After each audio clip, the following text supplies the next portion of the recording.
मेरी बात सुनिए, मैं यहाँ बहुत जरूरी काम कर रही हूँ। मेरे साथ ये मजाक करना बंद कीजिए। मेरा कैरेक्टर नहीं समझ पा रही हो देवी जी। ठीक है, मैं सीरियस मैटर पर आता हूँ।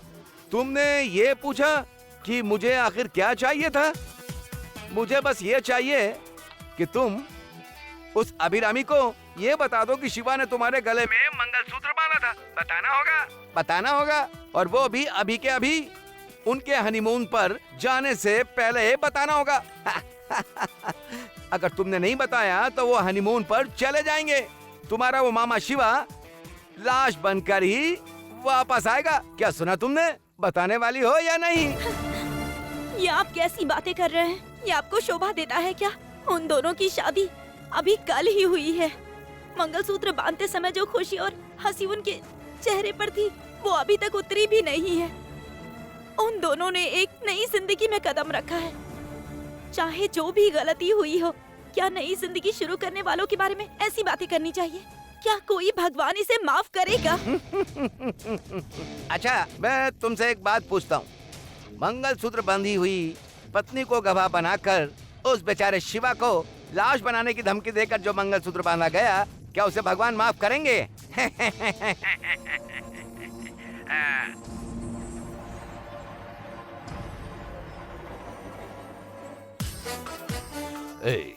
Hold hold hold.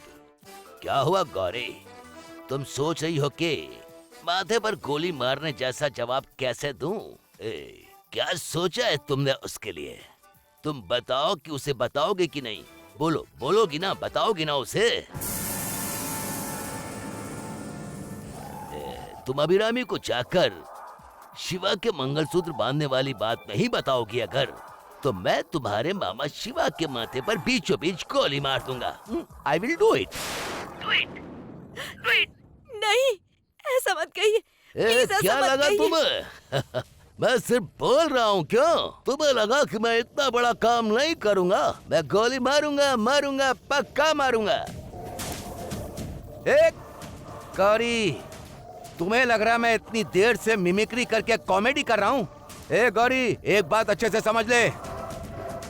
कल तेरे मामा शिवा की कहानी खत्म करने के लिए मैं तुम्हारे घर की दीवार फांद कर अंदर आया था। अभिरामी का पापा उस कुच्ची सीसियर से मिलकर आया था ना। अभिरामी और शिवा को अपनी माँ की तस्वीर के सामने आशीर्वाद लेने को कहा था ना, और फिर तुम तीनों आशीर्वाद ले रहे थे ना। अभिरामी के पापा ने शिवा के हाथ में एक नींबू दिया था ना, वो फिसलकर नीचे गिर गया था। तुमने उसे उठा कर दिया, और ये सब तब हो रहा था जब मेरी बंदूक की गोली तुम्हारे मामा के माथे का निशाना साध रही थी। आखिरी वक्त में मुझे लगा कि शिवा की शादी वाली बात अभिरामी को पता चलनी चाहिए। अगर गौरी कहेगी तो अभिरामी मानेगी। तो मैंने सोचा कि गौरी के मुंह से ही कहलवाना होगा। मैं बेवजह अपनी एक गोली बर्बाद क्यों करूं? वरना कल ही तुम्हारे मामा शिवा के लिए मैं शंख बजा देता। I will kill him. Yes, I would have done that.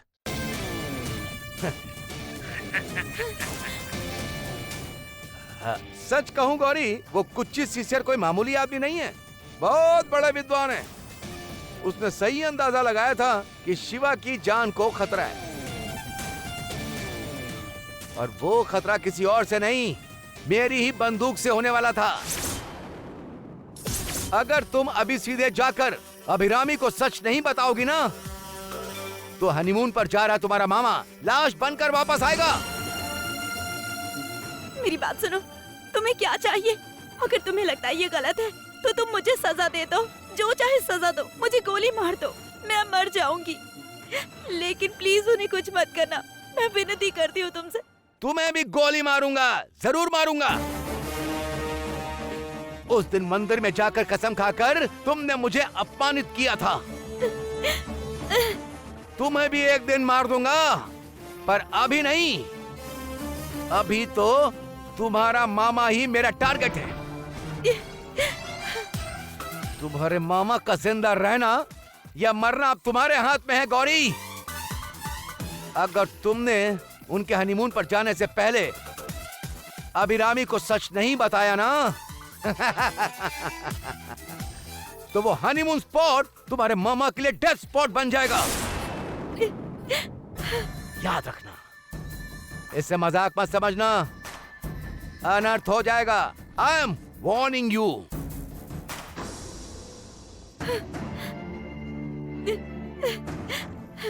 हे भगवान, ये पापी कैसी बातें कर रहा है। अब मैं क्या करूं? मैं ये अभिरामी को कैसे बताऊंगी? मैं ऐसा काम कैसे कर सकती हूँ? हे भगवान, वो तो हनीमून के लिए तैयार भी हो गए। अब मैं क्या करूं? हे भगवान। गौरी, हाँ, मैं आ रही हूँ।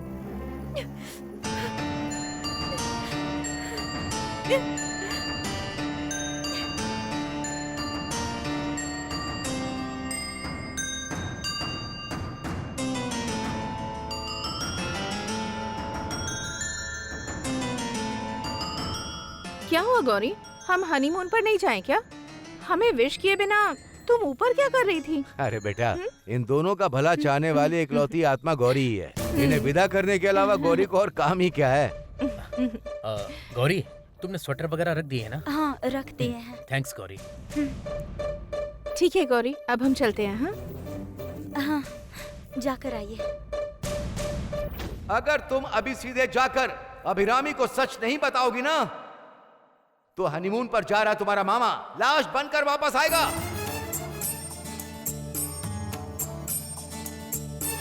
गौरी, तुम्हें कोई प्रॉब्लम है क्या? You not normal. तुम कुछ अजीब सी लग रही हो। क्या बात है गौरी? नहीं तो वैसी कोई बात नहीं है। अभी तुम लोग जाकर आओ ना। Shiva, you think Gauri is normal? मुझे तो ऐसा नहीं लग रहा। मुझे लग रहा है कि गौरी को हमारा हनीमून पर जाना पसंद नहीं है। अरे रे, क्यों गौरी, ऐसा है क्या? अरे नहीं, ऐसा बिल्कुल नहीं है। ऐसी कोई बात नहीं है। नहीं, मैं यकीन नहीं कर सकती। गौरी की मर्जी के बिना मैं हनीमून पर नहीं जाऊंगी। अभी तुम लोग हनीमून पर जाओ, ये मुझे क्यों पसंद नहीं होगा? मुझे कोई दुख नहीं है। तुम लोग प्लीज जाओ। शायद ये मामा को बचपन से पालने वाली लड़की है ना, तो अचानक मामा को छोड़कर जाते हुए देखकर बुरा लग रहा होगा। क्यों गौरी, क्या ऐसा है? अगर ऐसा है तो बताओ ना, हम अभी ट्रिप कैंसिल कर देते हैं। नहीं, अभी ऐसा कुछ नहीं है। तुम लोग जाओ, मैं खुशी खुशी विदा कर रही हूँ। तो फिर मुझे गले लगा कर कहो।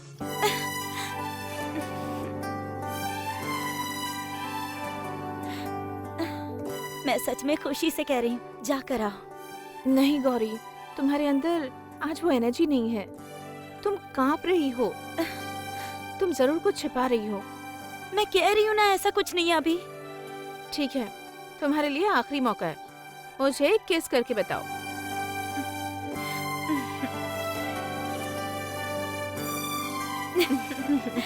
मैं खुशी से कह रही हूँ, जाकर आओ। चले? चले क्या?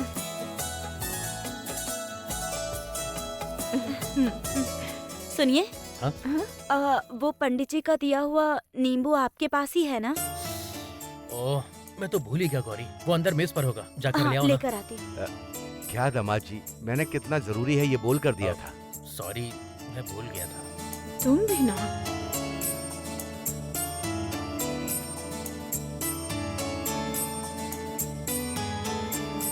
सुनिए, इसे हमेशा अपने पास ही रखिएगा, संभाल कर रखिएगा।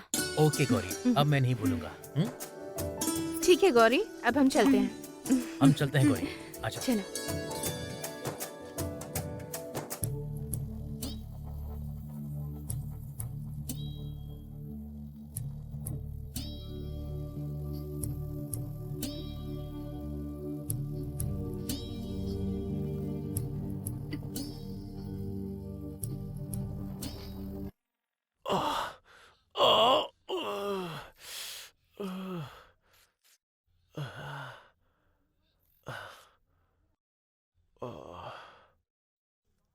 बाप रे, कितना मारा है मुझे।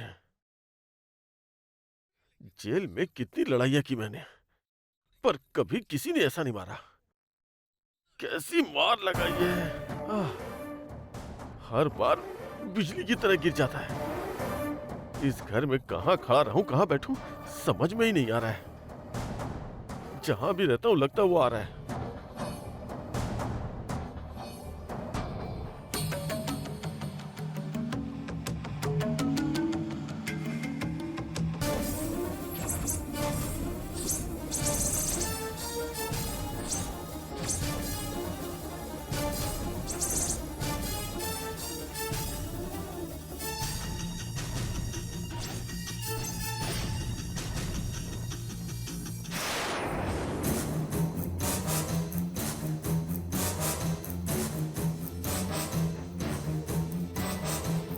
सौम्या, इतना दुखी क्यों हो रही हो?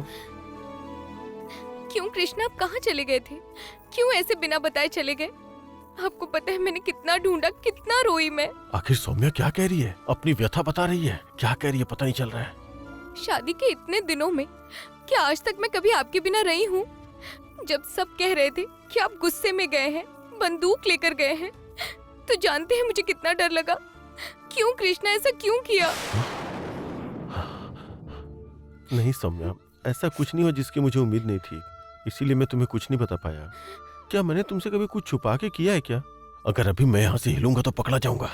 आखिर क्या हुआ था कृष्णा, मुझे बताइए, अब तो बता दीजिए।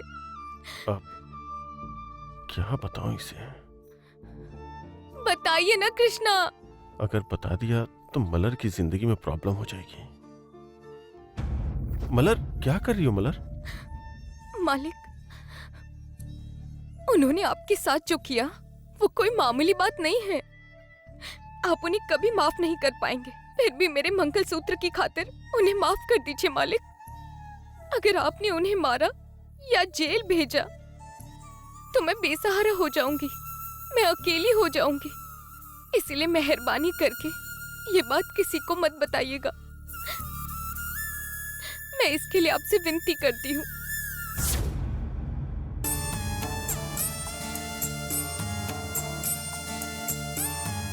कृष्णा, बताइए ना, आपके साथ ये सब किसने किया? आप ऐसे चुप क्यों हैं, कुछ बता क्यों नहीं रहे? देखो सौम्या, हमारे साथ रहकर ही हमें नुकसान पहुंचा रहा है, जिसके बारे में उस सन्यासी जी ने हमें बताया था, उसके बारे में मुझे एक सुराग मिला है। मैं उससे सीधे मिलने गया था।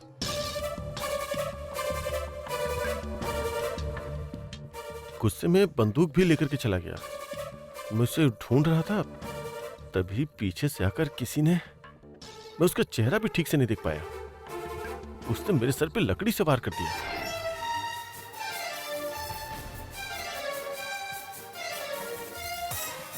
गया। अब ये सब बता देगा। अब इस परिवार में मेरे लिए कोई जगह नहीं है। माँ मामा सब मिलकर पंचायत बिठाएंगे और मुझे घर से बाहर निकाल देंगे। जायदाद भी जाएगी और ये जगह भी जाएगी। फंस गया मैं। कृष्णा, आपको कुछ हुआ तो नहीं ना? मुझे कुछ भी नहीं हुआ सौम्या, मैं बस बेहोश हो गया था। मेरी सांसें थम सी गई थी। उसने मुझे उठाकर अपनी कार की डिक्की में डाल दिया और फिर चला गया।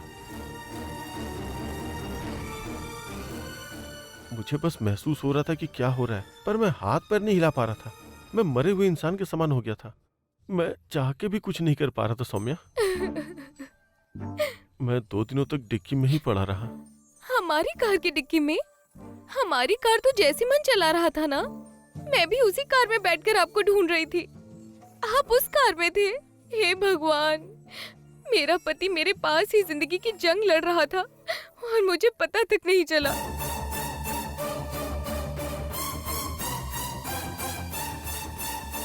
मेरी पूरी कहानी खत्म हो गई।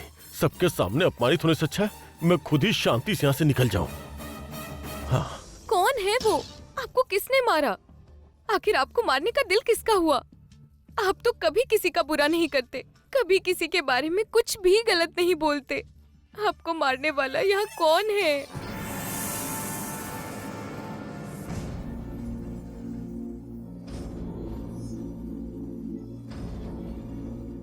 जय सिम्हन।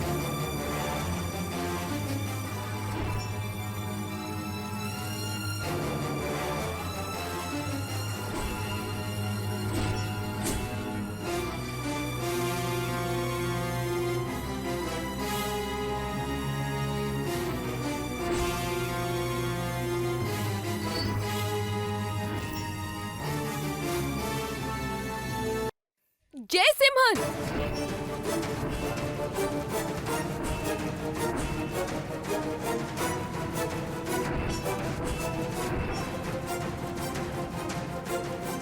यहाँ आओ जय सिमहन।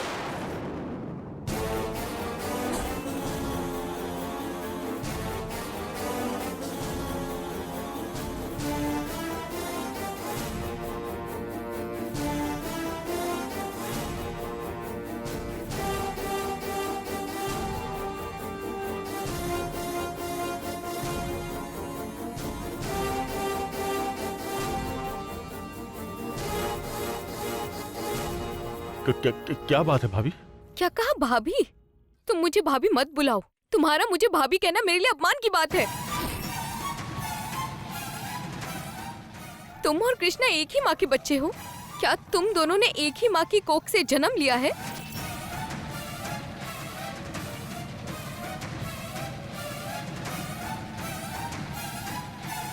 तुम मुझे भाभी मत बुलाओ। तुम्हारा मुझे भाभी कहना मेरे लिए अपमान की बात है।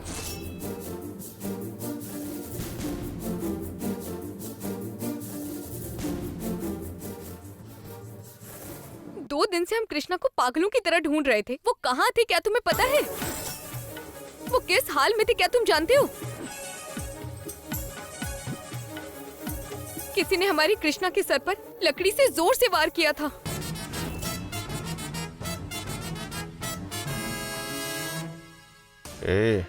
तुझे छोड़ूंगा नहीं मैं। कोई सिर पे मार के चला गया? कोई? तो क्या इसने मेरा नाम नहीं लिया? क्यों, अब तू कहाँ जाएगा? 2 दिन से कृष्णा कार की डिक्की में थे। वही कार तुम पिछले 2 दिन से चला रहे थे। मैं भी उसी कार में आना जाना कर रही थी। बताओ जयसिमन, इस गांव में कृष्णा को ऐसे जोर से मारने वाला आखिर कौन हो सकता है?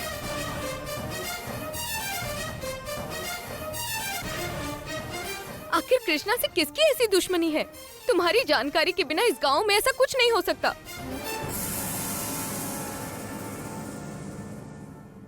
तुम तो ऐसे चुपचाप खड़े हो। कृष्णा को एक खरोंच भी आती थी तो तुम तड़प उठते थे। अब ऐसे चुप क्यों खड़े हो? बोलो जयसिमन। सौम्या, अगर जयसिमन भाई को खरोच भी आई होती तो वो तड़प उठता है। उसे बहुत तेज चोट आई है, इसीलिए वो शांत है ना? थोड़ी देर के लिए उसे अकेला छोड़ दो। ये मेरा सगा भाई है, मेरा खून का रिश्ता है। हम दोनों ने एक ही थाली में खाया है, एक ही बिस्तर पे सोकर बड़े हुए। तुम्हें तो सब पता है ना। देखो सौम्या, कितनी ही बार उसने मुझे सहारा दिया है और इसने कितनी बार मेरी जान भी बचाई है। अब भी देखो मेरे साथ ऐसा हुआ है तो उस सदमे से ये अभी भी बाहर नहीं निकल पाया है, इसीलिए तो ये यहाँ पे आके खड़ा हुआ है। जयसिमन, तुम्हें जितना सदमा लगा है उससे ज्यादा सदमा मुझे लगा है। मुझे भी गुस्सा आ रहा है। तुम्हारे भाई को मारने वाला अगर मेरे हाथ लग गया ना तो मैं उसे छोड़ूंगी नहीं। मैं अपने नाखूनों से उसका गला घोंट दूंगी। वो कौन हो सकता है जयसिमन? बताओ जयसिमन, बताओ बताओ जयसिमन, बताओ। बोलो जयसिमन, बोलो। सौम्या, रहने दो। जयसिमन को इस सदमे से उबरने तो दो। थोड़ी देर हमें इसे अकेला छोड़ देना चाहिए। जयसिमन, मुझे पता है मुझे इस हालत में देखना तुम्हारे लिए कितना बड़ा सदमा है। खैर ज्यादा घबराओ मत, जाके थोड़ा रिलैक्स कर लो। और ये भी सोच लो कि करना क्या है।